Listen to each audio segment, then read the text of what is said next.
my guest today, we have Scott Snow. And Scott is, welcome Scott. Thank you. He's an entrepreneur who started Time Management Coaching. So the name of your company is? Time Management Guy. Time Management Guy. And you have been doing this for only a year and a half. That's right. And what made you, he was in musical therapy. Now, the jump, you said it ties in well. Tell me about how you got into this and what made you change. Well, currently I am a music therapist. And music therapy is really the purposeful use of music to help create positive change.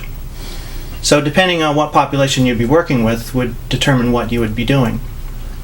But, I've always been interested in self-development. I was always a big Tony Robbins fan and listening to the tapes and all that. And so the standards of clinical practice for music therapy and life coaching are quite similar in that you're focused a lot on the client, being supportive of the client, meeting the client where they are presently, and not bringing your own stuff into it. You're really focused on them. And for music therapy, I'm using more of my musical skills on guitar and percussion and voice to help connect with that person, meet them where they are. Mm-hmm. And with life coaching, it's more of the skills that I've learned in the course that I took of connecting with people, listening skills, having different ways of listing goals to help people really clarify what they really want, mm-hmm. to create a plan for how to get there. And then also for that coach to be there for the client when there's obstacles and things that are in the way, to help try to challenge some of those maybe limiting beliefs or things that are preventing that person from taking the action that they want to. When I saw Time Management Coach, I thought that it was for business, only for business persons. Mm-hmm. Now you've said it's for anybody, right? Right. Well, all the business coaches in books really talk a lot about getting very specific in your niche. Yeah. Your brand. Yeah. So I'm on the voyage there, but right now it's, I like you, I see so many avenues that it could be used in.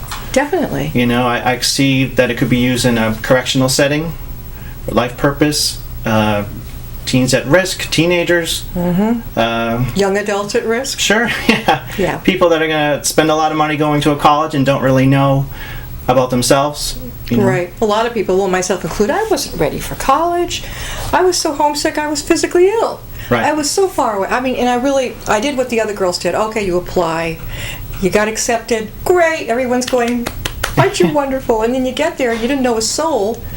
And they had screwed up paperwork or something. I just started going downhill. Mm-hmm. And it took me 3 months. I hung in there. But it took 3 months of going back and forth during the weekends home.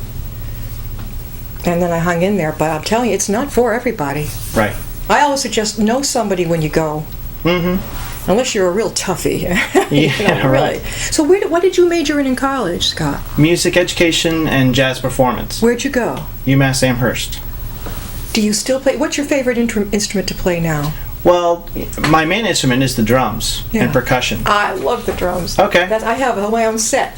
Oh, wow, okay. Do you remember Kiss? You're probably too young. Remember Kiss, the rock group Kiss? Yeah. Peter, the Catman? Right, Peter Criss. Yeah, drums, love it. Right. So so you love drums. Right, so I went to school for music ed. Yeah. But I taught for a while, and then I just specialized in teaching drums. And then I ended up working at an adult day program for adults with disabilities, and I enjoyed that. And then they knew I was a musician, so they were always asking me to lead a music group with the folks. So I would do that, and then I started to put two and two together and found out there was a whole profession of music therapy, and you could get training just in that. Yeah. So then I did that, and that sort of led me to start to put together my ideas for this book, which is a time management system. Yes, we're going to show that right now. Oh. This is basically his poster. This is the book, the title of the book, the cover. Tell us what it is again. All the Hats We Wear. Yeah. The Creative Entrepreneur's Time Management System. Awesome. Now I'm going to show you. I have the book right here with me.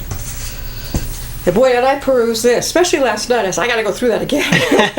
This is, it looks like, a workbook. It's a workbook. Right. It's a workbook, and I thought it had kind of a neat little, if you go to see a counselor for therapy, mm-hmm. It had kind of that feeling to it. And I'm thinking, no, he's just a businessman. No wonder. No, I picked right up on that. Right. Mm-hmm. And this page, table of contents, he goes through skill 1, 2, 3, 4, 5, 6, 7. You start with get inspired. Tell us what that is. Well, I figured, kind of start with a bang, Yeah. get the momentum going. Your passions. Right, and that's why I have people list their passions, hobbies, and interests. And a lot of the exercises and insights that you'll get from the book are really based on taking a step back from your busy life. We're always so busy in our life that we have seldom time to actually have any insight of all the moving pieces. Oh, definitely. Identify and manage your roles. This was tough for me. Roles? Right.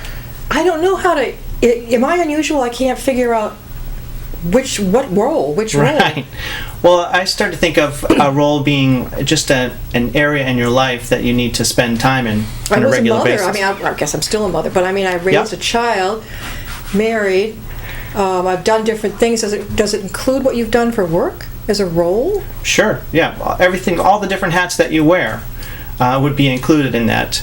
Would you mention yourself as being a personal business connector? Yeah, right? I love that term. And a publicist too. Yeah, definitely promoter. So, and this book helps you to identify those different roles that you play, and then also there's a whole bunch of different exercises to do that help more clarify those different roles. One important thing might be if you have roles that are very conflicting, each role we have different attributes that make us successful in that role. Yeah. So we're different at home and work and all these different roles that we play. And the example I give in the book is of a Marine drill sergeant, let's say, that's doing their job, very successful, being intimidating and the highest standards possible and no let up and that sort of thing. And of course, those would make that man or woman very successful in that job, but if they go home to a young child or something, those attributes are not going to be very fitting. And a lot of times we do have that trouble. If we're going from one role to the next, we're not making any kind of a switch, and that causes a lot of friction. So like a CEO in a company, a high-tech company, comes home and he's cracking the whip at home. Right. You have little kids, and the wife, not so much, Right. So being able to identify, and I really think that all self-awareness, self-development, begins with an increase in awareness. So being able to make the conscious choice now to say, all right, now I'm switching gears, I'm driving home, I'm not walking into the same kind of arena that I just left. And to be able, the book helps people walk through creating their own routine. It's hard. Sometimes, especially if your office is at home, right? It is difficult. Your computer's in there, and all this stuff, and it's like, it's hard to avoid it because it's like drives you like a magnet. I've got to check again. I've got to check and see who's on. Now I've got to answer this person and that. So you teach person how to disconnect. You teach them how to manage their time. You're going to do it this time and this and this. Well, even for identifying the roles, I have 3 different categories of roles. And the first is a you role, which is like mind, body, spirit. Like, what roles do you have as a person? Not about being a mother or a partner or sister or anything like that, but as a person. And to be able to do that first, the biggest thing I find in some of my coaching clients is that an inability to be able to focus on their own needs and self-care part. Yeah. And I'm not saying that you should focus on yourself and schedule a weekend spa in place of your child's graduation party or something. I'm saying that the more that you can take care of yourself, the more you can bring about to other people. Well, it's helping a lot of people, and I've seen it in my own family, the caretaker thing, where they're so busy caring for others that their health is going down the toilet. That's not good. Right. And it's hard to catch because I think you get into this pattern and you're so revved up. Right. I got to do this. She's got to make sure I've got this for her and this for him.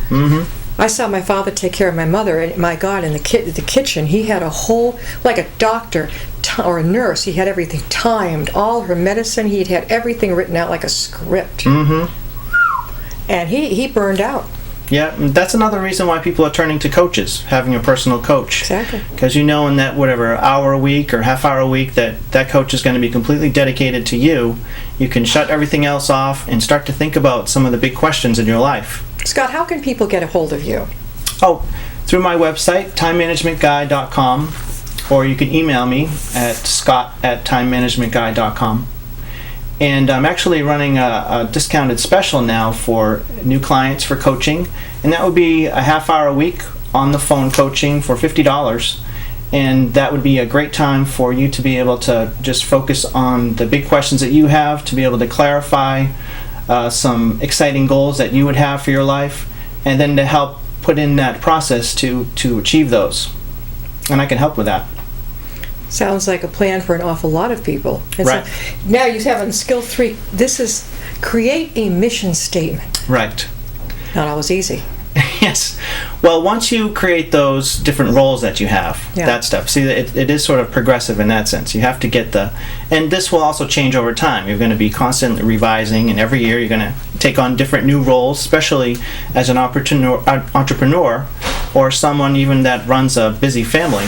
You know, you're going to have skills that you're going to take on. I'm learning that I have to learn about soccer because I might, volunteer to be an assistant coach for the team. And Well, you got 2 boys. yeah.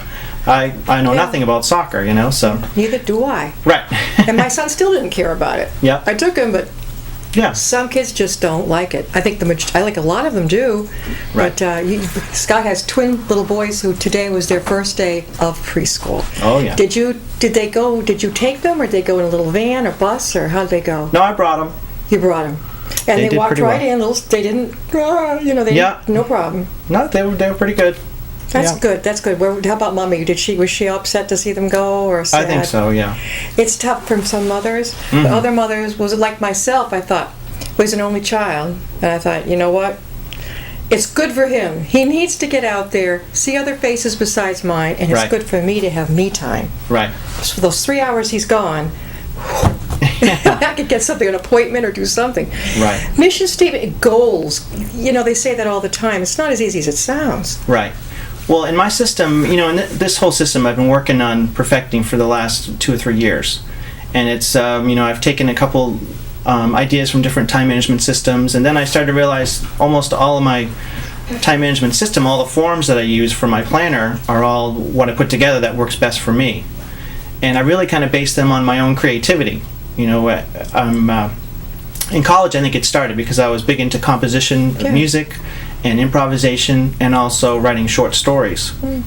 So I started to look at what's the best way I can do creative projects, and that became, in step 6, the managing large projects process. But the goals for me, the 2 different categories that I have there is a distinction goal, which is really just like rules for your life. I'm going to aerobically exercise 30 minutes a day. Make it very, very clear and precise that this is easy to measure. And But it's not always easy to do. Right. Right. If you're the type of person who'd rather be in front, do something mentally oriented,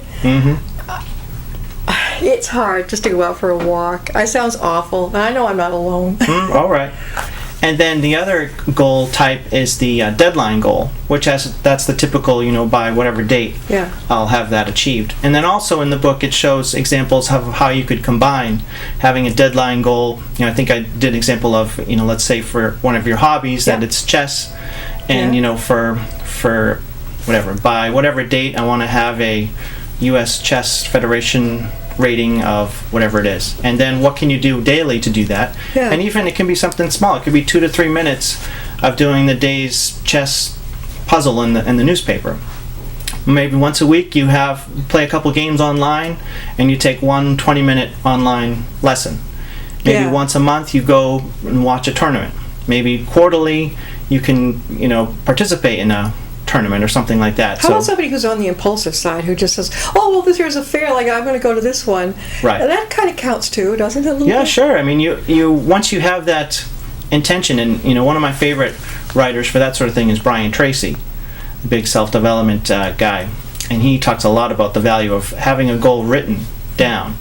Just having that process of writing it down makes it a lot more real. Well, you talk about this is near and dear to my heart. Journal writing. Right.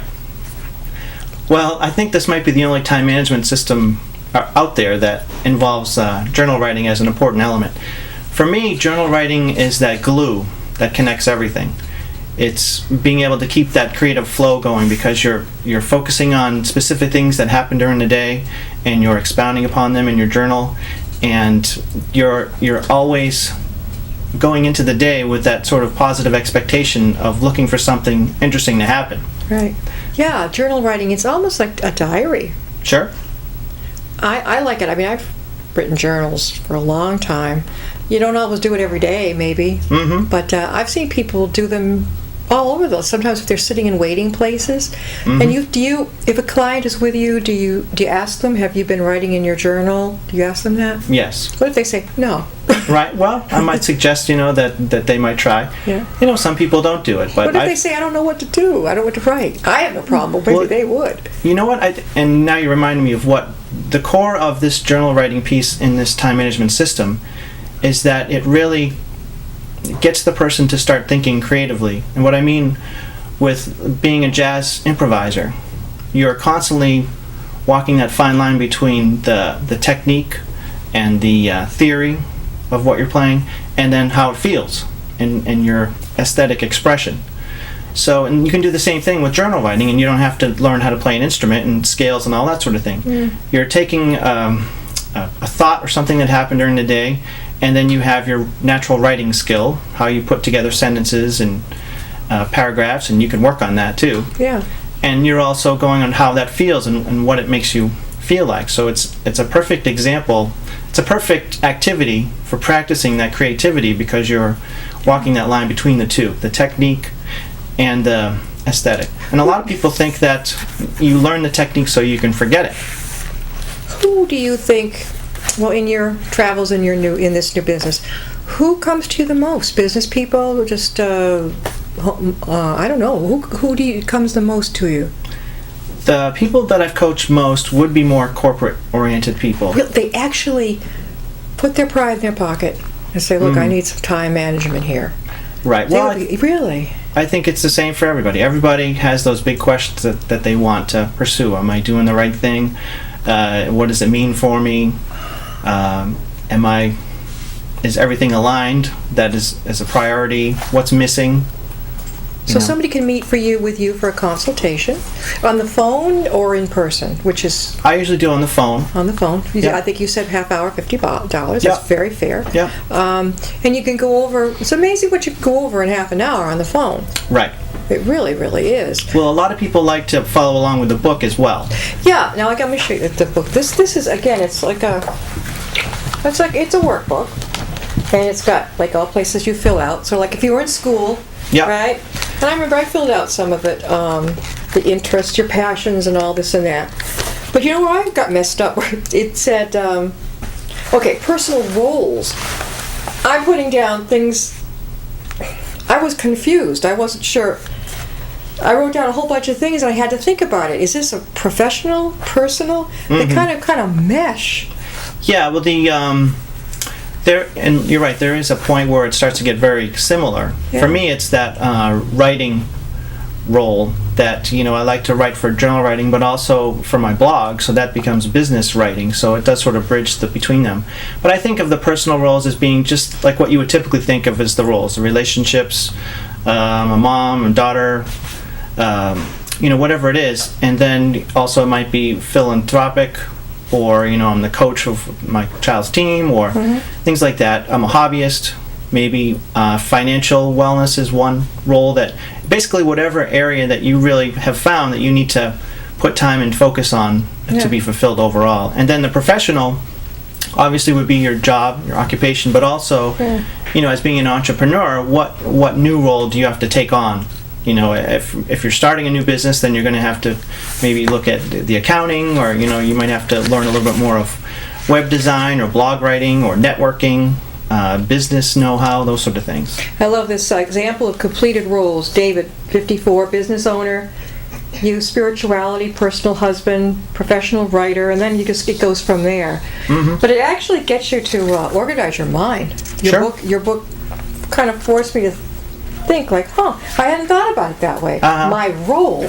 Right. Because I think a lot of us women who have, and fathers too, we become parents, and we think, well, that's our role, husband, wife, role, and we think that's the main thing in life. But it isn't, because there's so many other. I'm a friend to so-and-so.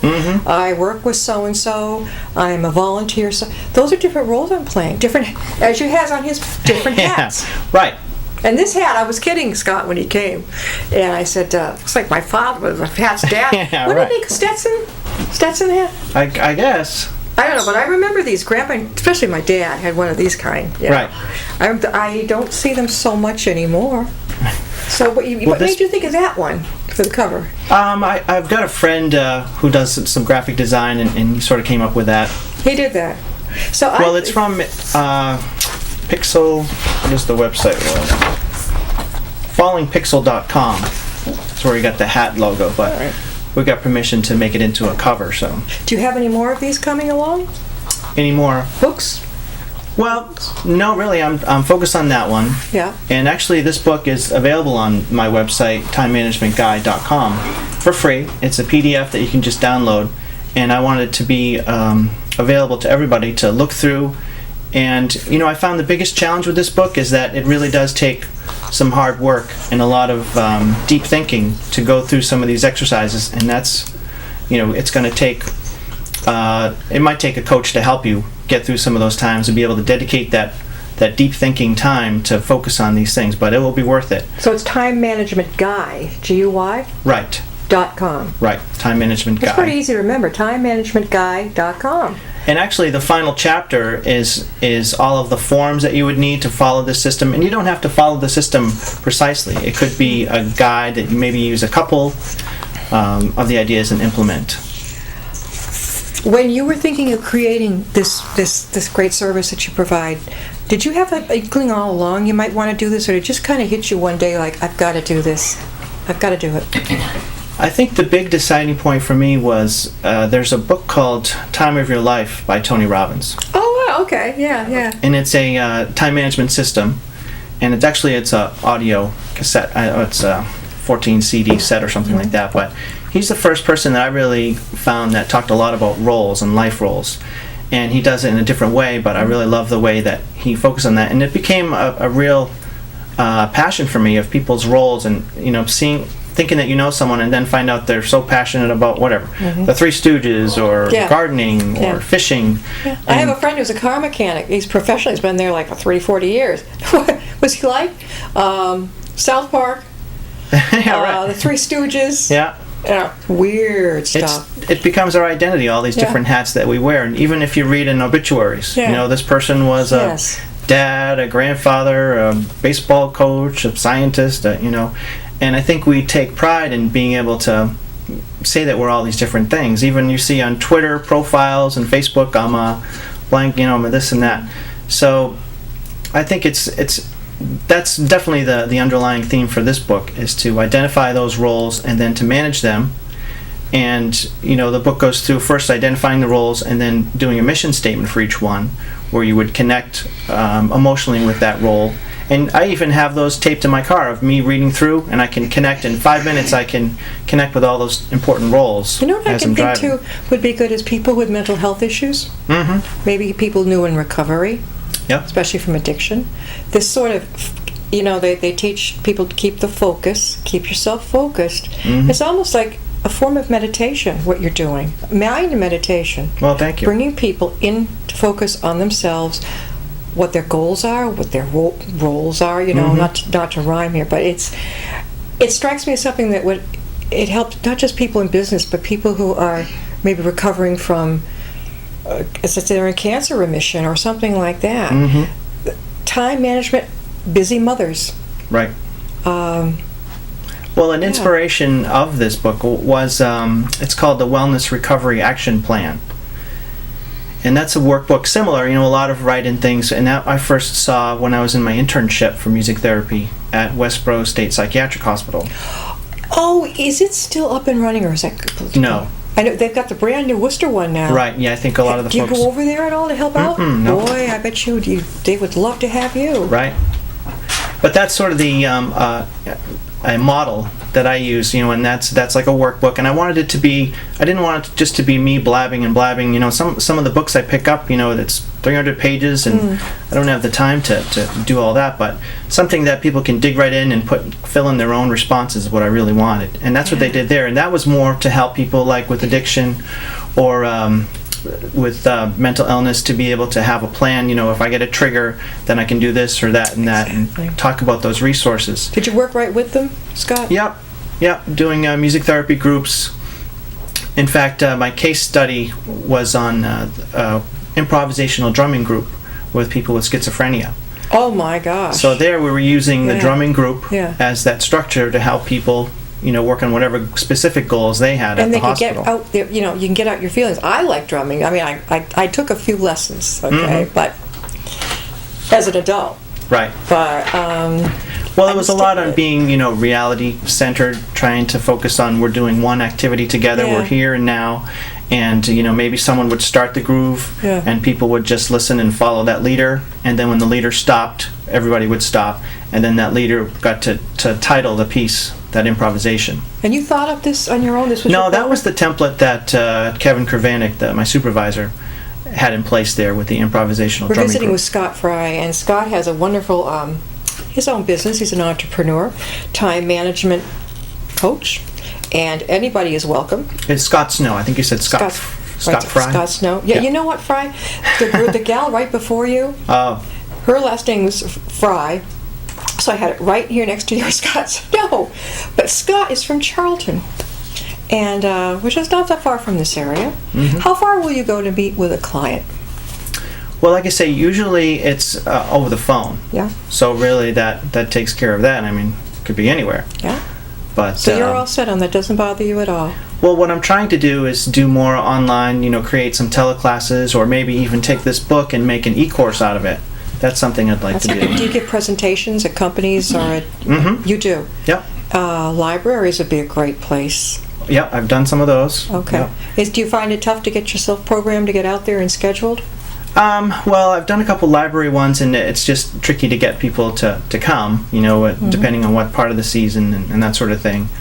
But, you know, like I said, it is a commitment to go through this book and to try it. It really seems like the model seems like you kind of need a coach, you need some Definitely. to help you just even be able to schedule that time to get in and do the deep thinking that's required just for creating really great goals. You can walk them through it.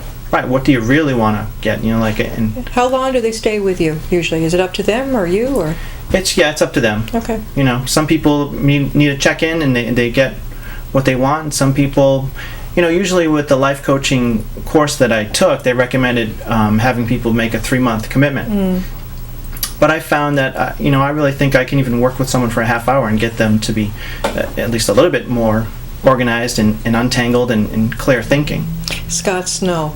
Tell them once again how they can reach you. Okay, you can reach me at my website, timemanagementguy.com, and you can email me through there as well. And I do have a discounted rate of $50 for a 30-minute individual session over the phone.